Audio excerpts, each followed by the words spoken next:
안녕하세요. 나라TV의 나라입니다. 오늘은 자유를 향한 여정을 한 김수현 씨의 이야기를 해보려고 합니다. 안녕하세요, 수현 씨. 네, 안녕하세요. 저는 함경북도 횡령의 작은 마을에서 살다가 탈북한 김수현입니다. 횡령에서의 삶을 생각하면 늘 가슴이 아려옵니다. 어릴 적부터 가난한 집안에서 어머니의 일을 도우며 생계를 유지해왔습니다. 가장 먼저 기억나는 것은 아침마다 들리는 라디오 방송입니다. 늘 같은 선전과 찬양을 들으며 자랐던지라 마음속으로는 항상 의문이 쌓였었습니다. 어느 날은 아버지께 "아버지, 왜 우리는 이렇게 가난한 걸까요? 라디오에서는 우리나라가 최고라는데 왜 우리는 항상 배고파요? 라고 물었던 기억이 납니다. 아버지는 생각이 많아 보이는 얼굴로 제게 말씀하셨습니다. 수현아, 세상은 우리가 듣는 것과는 다를 수가 있단다. 하지만 이런 질문은 절대 밖에서 하지 말아라. 큰일 날 수 있다. 그날 저는 의문에 대한 해답이 아닌 저의 궁금증이 큰 불화를 불러올 수 있다는 우려와 걱정을 들으며 밤을 지새워야 했습니다. 어릴 적부터 호기심이 가득했던 저의 성격 탓에 아버지는 늘 엄하게 저를 혼내셨는데 이날은 왜인지 복잡해 보이던 아버지의 얼굴에 저는 더 이상 질문을 하지 않았습니다. 그렇군요. 아버지도 어린 수현 씨에게 할 수 없는 이야기들이 있을 것 같아요. 맞아요. 북한에서는 진실을 말하는 것보다 그것을 숨기는 법을 가장 먼저 배우니까요. 태어날 때부터 그런 방송을 매일같이 들으며 사는 것은 우리가 정말 잘 사는구나 라는 생각을 하게 돼요. 매일같이 배가 고파도 이런 삶이 잘 사는 삶이구나 하고 말이죠. 하지만 방송에서 나오는 이야기와 나의 삶을 비추어서 진실을 받아들이려 하면 언제든지 의문이 생길 수밖에 없어요. 저희 의문에 대한 해답을 알기까지도 그리 오랜 시간이 걸리지 않았는걸요.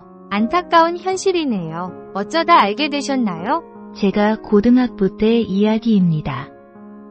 어느 날 제 친구 민수가 저에게 절대 비밀이라며 남한에서 몰래 들어온 물건이 있다며 함께 볼 것을 권유하더군요.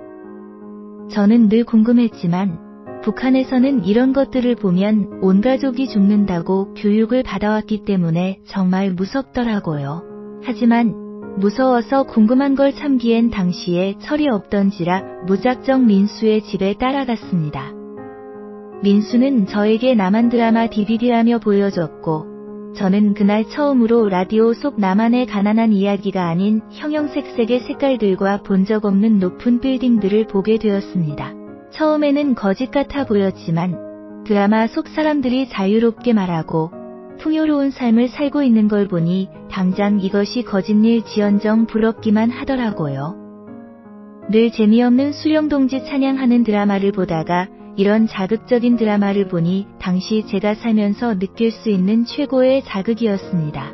하지만 가장 저의 가슴을 울렸던 장면은 남한의 젊은 동지들이 길거리나 멋진 곳에서 자유롭게 애정행각을 하는 모습이었습니다.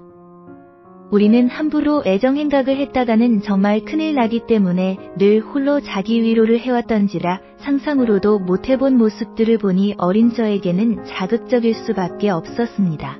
그렇게 매일같이 봤던 드라마를 수없이 보며 어느 날은 민수와 다짐을 하게 되었습니다. 민수야, 난 남한으로 꼭 가고 싶어. 저 영상이 진실이던 아니던 지금 내가 처해 있는 현실보다 더 안 좋은 곳이 있을까? 민수와 제가 탈북에 대한 상상을 실행으로 옮기는 데는 그리 긴 시간이 걸리지 않았습니다. 우리는 신뢰할 수 있다는 브로커를 찾았고 그들은 두만강을 건너 중국으로 가는 위험한 길을 안내해 주었습니다. 브로커는 저에게 두만강을 건너면 중국에 도착할 수 있지만 경비병들에게 걸리면 모두 끝이라고 잘 준비해야 한다며 침착하게 설명해 주었습니다. 그렇게 며칠 동안 계획을 짜고 탈출을 결심한 밤 민수와 저는 달빛 아래 강가에 도착했습니다. 아직도 그 물살이 생생하게 기억이 납니다.